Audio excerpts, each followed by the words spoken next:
Hello everyone, welcome back to Group D. Today we're going to take a look at our new S13 rear subframe to Corolla chassis.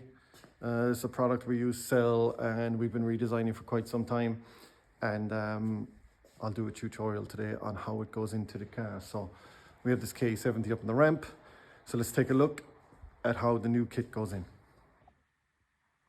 Right, so here's the new S13 to AE86, KE70, whatever, old school Corolla floor S13 subframe mounting kit, consisting of the two back mounts and the two parallelogram pieces for welding in there. Then you have your two floor clearance plates for the tension rod mounts. There's your front subframe mounts, stencil 1 and stencil 2 for cutting the floor in the correct place. So we've really put some time into this, simplified it, made it easy to fit, and tried to reduce processes involved, cost involved. So here we'll show you how it goes in, how you do your cut lines, and how you mount it into the floor. It's really simple now, so it should make fitting a lot easier than before. So let's take a look on the car. Right, so let's take a look at the chassis and what has to be done. Obviously, panhard rod mount must come out completely. It's going back into this car, that's why it's just a little bit rough there, but that must come out completely. These cuts must be done. I'll run through how that is done. These cuts must be made for the tension rod. I'll run through how that is done. But first, let's take a look at the front mount here. So the 4-link perch must be removed. The true bolt guy that goes on here, the 4-link bracket. Then on the corner, you need to cut this diagonal out and make it flat so the plate can go in, and then you need to make room for the bolt, the mounting bolt. Now we've made excess room because this car is going back to live axle 4-link, so I just want to weld this piece back in. But you'll see the mount is like this, of course, and it just goes there. So very simple, dead square there. So when you put it all in with the subframe, as I'll show you in a minute, it just levels itself and mounts here. So it goes right in against there, and obviously you will center the subframe for tacking for welding. This will weld here, and as I said, up on top, you don't need to make this much clearance. You only need to make bolt size clearance in the body, and you can get your weld there. And it sits like so. So this piece we cut just like this. You could obviously cut the whole lot if you wanted and put a flat plate in there, but we'll just have it butting correctly. And then this little bend window here is just to close up the gap at the back, so you can weld the front with the subframe in place, and then you can bend the back up and weld that. That's how you clearance for the front mounts. And the back mounts don't need any clearancing except for the panhard rod bracket removed. So stencil number 1 is this guy. He goes on over the original 4-link hole, lines up with the bottom hole here, as you can see, with the aid of a magnet on this side.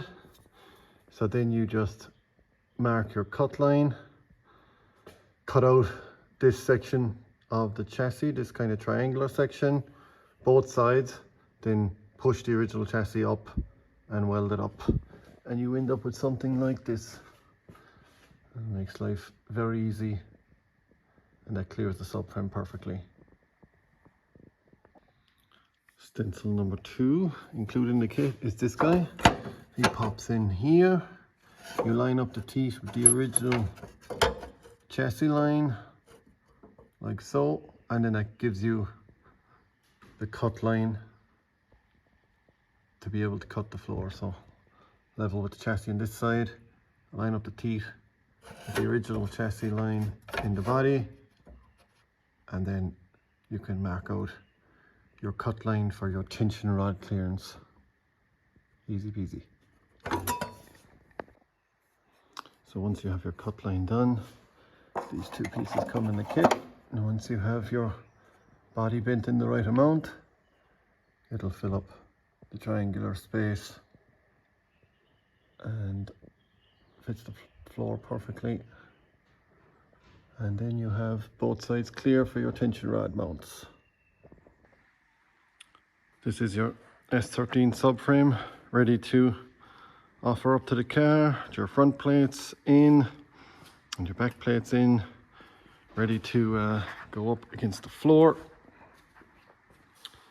And it pretty much lines itself up when you put it in.